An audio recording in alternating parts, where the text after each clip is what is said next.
Radhe Radhe friends.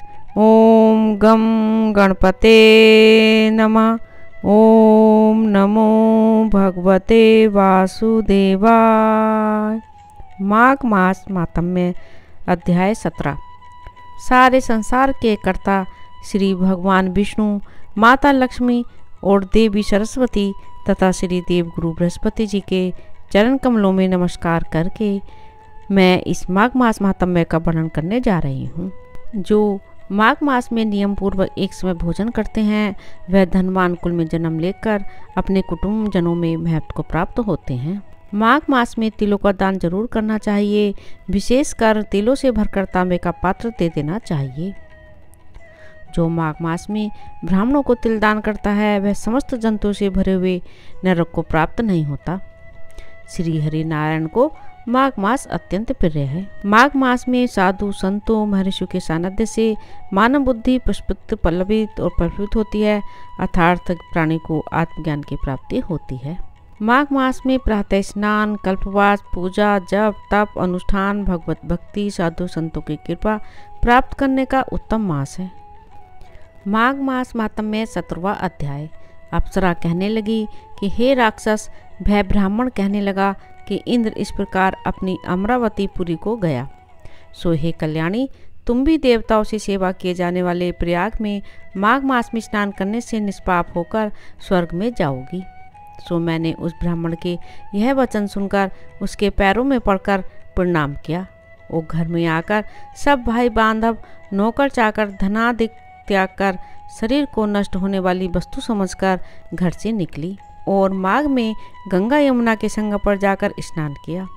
सो हे निशाचर, 3 दिन के स्नान से मेरे सब पाप नष्ट हो गए और 27 दिन के पुण्य से मैं देवता हो गई और पार्वती जी की सखी होकर सुख से निवास करती हूँ। इसलिए मैं प्रयाग के महात्म्य को याद करके सब देवताओं के सहित माघ में प्रयाग स्नान करती हूँ। सो मैंने अपना यह सब वृत्तांत तुमसे कहा। तुम भी इस योनि में पड़े और कुरूप होने का सब कारण कहो। तुम्हारी दाढ़ी और मूछें बहुत बड़ी बड़ी हो गई हैं और पार्वती जी की गुफा में वास करते हो। निशाचर कहने लगा कि हे भद्रे, सज्जनों से गुप्त बात कहने में भी कोई हानि नहीं होती। मुझको अब कोई संशय नहीं रहा कि मेरा उद्धार तुमसे ही होगा। सो मैं अपना सब वृत्तांत तुमसे कहता हूँ।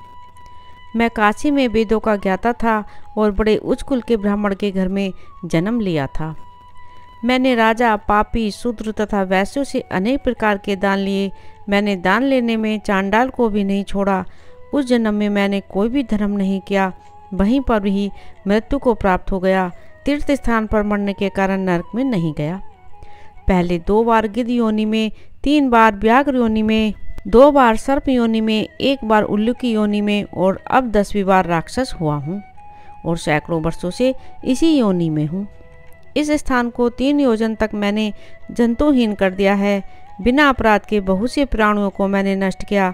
इस कारण मेरा मन अत्यंत दुखी है। तुम्हारे दर्शन से चित्त में कुछ शांति अवश्य आई है, क्योंकि सज्जनों का संग तुरंत ही सुखदायी होता है। मैंने अपने दुख के कारण आपसे कहे और सज्जन लोग सदैव दूसरे के दुखों से दुखी होते हैं। अब यह बताओ कि इस दुख रूपी समुद्र को कैसे पार कर सकता हूँ। क्या क्षीर सागर हंस को ही दूध देता है, बगुलों को नहीं देता?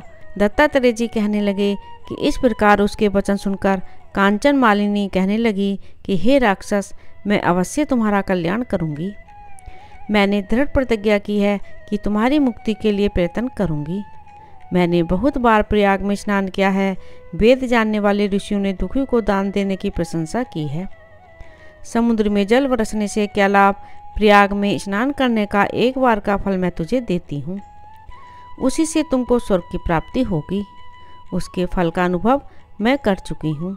तब उस अप्सरा ने अपने गीले वस्त्र का जल निचोड़कर जल को हाथ में लेकर माघ स्नान के फल को उस राक्षस को अर्पण किया। उसी समय पुण्य प्राप्त वह राक्षसी शरीर को छोड़कर तेज में सूर्य के सदृश देवता रूप हो गया। आकाश में विमान पर चढ़कर अपनी कांति से चारों दिशाओं को प्रकाशित करता हुआ शोभायमान हुआ और कहने लगा कि ईश्वर ही जानता है कि तुमने कितना उपकार मुझ पर किया है। अब भी कृपया कुछ शिक्षा दो जिससे मैं कभी पाप न करूं। अब मैं तुम्हारी आज्ञा पाकर स्वर्ग में जाऊंगा। तब कांचन मालिनी ने कहा कि सदैव धर्म की सेवा करो, काम रूपी शत्रु को जीतो, दूसरों के गुण तथा दोषों का वर्णन मत करो, शिव और वासुदेव का पूजन करो, इस देह का मोह मत करो, पत्नी पुत्र धनादि की ममता त्यागो, सत्य बोलो, वैराग्य भाव धारण कर योगी बनो। मैंने तुमसे यह धर्म के लक्षण कहे। अब तुम देवता रूप होकर शीघ्र ही स्वर्ग को जाओ।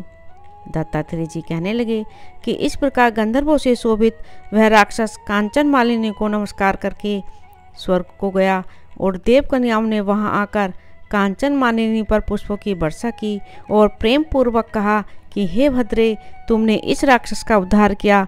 इस दुष्ट के डर से कोई भी इस वन में प्रवेश नहीं करता था। अब हम निडर होकर विचरेंगे। इस प्रकार कांचन मालिनी उस राक्षस का उद्धार करके प्रेम पूर्वक देवकन्याओं से क्रीड़ा करते हुए शिवलोक को गईं। माघ मास मातम में 18वां अध्याय मेरी अगली वीडियो में अवश्य सुनी। राधे राधे। ओम नमो भगवते वासुदेवाय। मेरे इस चैनल को प्लीज़ ज़्यादा से ज़्यादा सब्सक्राइब करें, लाइक करें और शेयर करें।